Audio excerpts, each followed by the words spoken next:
मुश्रीफ साहेब आमच्या मंत्रिमंडळाच्या बैठकीत रोज सांगायचे की लवकर तारीख घोषित करा, कोणी कर्जच भरत नाही. आमच्या कोल्हापूर बँकेमध्ये रेग्युलर कर्ज भरणारे लोक होते, पण कोणी कर्जच भरत नाहीये. तारीख घोषित झाली, बरोबर भरले सगळ्यांनी, नंतरच्या लोकांनी कर्ज. आपल्याला शेतकऱ्याला तर कर्जमाफी द्यायचीच आहे, पण सोबत बँकिंग सिस्टीम करता काही शिस्त लावणं हे देखील गरजेचं आहे. म्हणून अशा पद्धतीची शिफारस ही त्यामध्ये आली. आता मी तुम्हाला पुन्हा सांगतो की आपण जर बघितलं तर पहिले आम्ही 17 मध्ये छत्रपती शिवाजी महाराज शेतकरी सन्मान योजना केली, ज्याच्यामध्ये जवळपास त्या ठिकाणी 44 लाख शेतकऱ्यांना आपण मदत केली. त्यात 24 लाख शेतकऱ्यांना कर्जमाफीची योजना होती. 4.27 लाख शेतकऱ्यांनी एक वेळ समझोता केला. 14,89,000 शेतकऱ्यांना आपण प्रोत्साहनपर पैसे दिले. आणि मग जेव्हा महात्मा ज्योतिराव फुले शेतकरी कर्जमुक्ती योजना आली, त्यावेळी रोहित पवारजी, आपली माहिती चुकीची आहे, 2017च्या योजनेमध्ये लाभ मिळालेल्या, म्हणजे छत्रपती शिवाजी महाराज योजनेत लाभ मिळालेल्या शेतकऱ्यांना 2019च्या कर्जमाफी योजनेतनं वगळण्यात आलं, देण्यात नाही आलं, हे वगळण्यात आलं. त्यामुळे या ठिकाणी 17ला लाभ मिळालेल्या शेतकऱ्यांना महात्मा ज्योतिराव फुले कर्जमुक्ती योजनेत लाभ मिळालेला नाही, त्यांना वगळलेला आहे. म्हणून आपल्याला मिळालेली माहिती वस्तुस्थिती दर्शक नाही आहे. एवढंच नाही, 2008 साली देशामध्ये कर्जमाफी झाली, त्यानंतर 9 मध्ये आपण आणली महाराष्ट्रामध्ये, 8 नंतर. आता 9 मध्ये देखील आपण ज्यावेळेस आणली त्यावेळेस 8च्या माफीमध्ये जे समाविष्ट होते त्यांना आपण वगळलं आणि इतरांना आपण 20,000पर्यंत त्या ठिकाणी मदत केली. मर्यादा जी होती ती 20,000ची मर्यादा होती. जवळपास 34 लाख शेतकऱ्यांना 4,000 कोटी रुपये आपण 2009 साली दिले होते. आणि म्हणून हे काही पहिल्यांदा झालेलं नाही आहे. या प्रत्येक वेळी लगतची जी कर्जमाफीची योजना आहे त्या कर्जमाफीच्या योजनेतल्या जे पात्र झाले आणि ज्यांना लाभ मिळाला त्यांना वगळण्यात आलेलं आहे. आणि आपण जर बघितलं तर याच्यामध्ये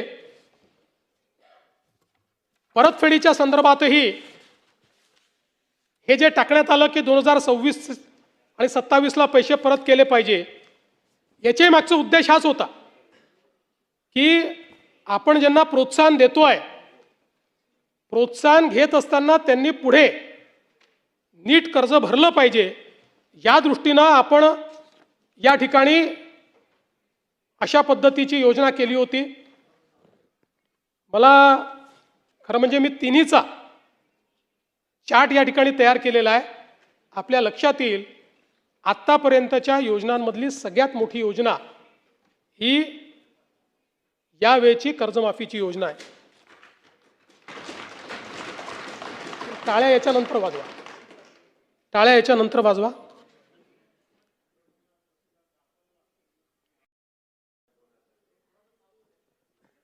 सातत्याने या संदर्भात अटी शर्ती आहे तशी मागणी होत होती. आज जवळपास आमच्या रणधीर सावरकरांच्या नेतृत्वात महायुतीचे सर्व आमदार मला भेटले आणि त्यांनी सगळ्यांनी मागणी केली की ही 50,000ची अट तुम्ही काढून टाका. त्यावेळी त्यांनाही मी आकडेवारी दाखवली. मी त्यांना हे सांगितलं की अट काढल्याने आमच्यावर 3-4 हजार कोटीचा भुर्दंड येईल. फार येईल असं नाही, 4,000 कोटीचा येईल, 5,000 कोटीचा येईल, पण शिस्तीचा भाग म्हणून ही आणलेली आहे. मी त्यांना दाखवलं की समजा 1 लाखापर्यंत नेली तर 2 लाखच शेतकरी असे राहतात की ज्यांच्यावर त्या ठिकाणी त्यांना याचा फायदा मिळत नाही. पण तरी देखील सगळ्यांचं मत होतं की 2 लाखच शेतकरी का सोडतात. केवळ त्याच्याकरता शेतकऱ्यांमध्ये अशी भावना होईल की कोणाला ठेवलं आणि कोणाला वगळलं. त्यामुळे मी आर्थिक शिस्त सांगत होतो आणि ते लोक मला हे सांगत होते की आपण व्यापक विचार केला पाहिजे आणि शेवटी लोकशाही आहे, त्यामुळे लोकशाहीमध्ये त्यांचा व्यापक विचार मी मान्य केला. आणि आता हे जे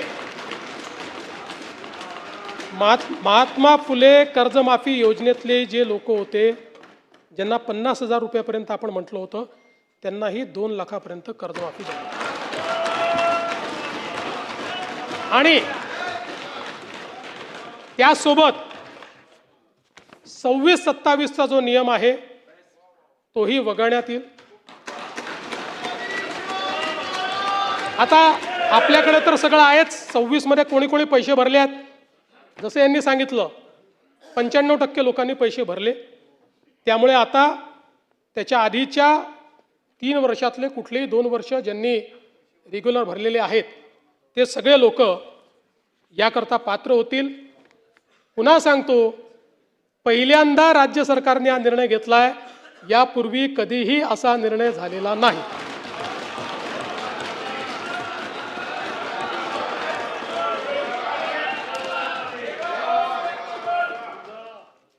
कापसाच्या खरेदीच्या संदर्भात